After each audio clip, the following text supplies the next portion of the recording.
Okay guys, good morning. Here we go again, Boy Coops yo. So ngayon ipapakita ko naman kung paano patubuon uli yung na-trim, yung pinagtanggalan. So pwede pa yun itanim para maging grapes uli. Paano? Ito, panoorin nyo. So ito na nga, kikita nyo, ayan. So pinutol ko yung mga tangkay ng mga dahon. Ayan, pinutol ko yan. Tapos bibilang ka ng isa, dalawa, tatlo, tapos cut. Tatlong buko ayan. Ayan, cut. So bilang ka, isa, dalawa, tatlo, tapos cut. Halos wala na talagang matitira na parang ganyan, parang stick. Tapos ibabad natin yan sa tubig ng 24 hours o isang araw. So katapos itanim natin yan. After 3 days, ito na siya. May mga dahon na siya, di ba? Ayan, after 3 days yan.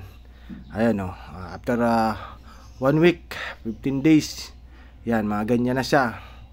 So makikita nyo, ibig sabihin buhay na. Yung iba hindi nagdahon, ibig sabihin hindi nakasurvive, patay. After a month, ito na siya. So malaki na siya at may sarili ng sanga.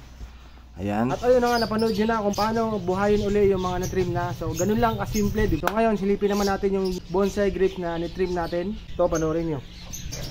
O diba, may mga tubo na, success. Ito yung ni-trim natin na bonsai. Kung mapapanood nyo sa unang video ko about how to trim bonsai. So ito na siya. Ganda.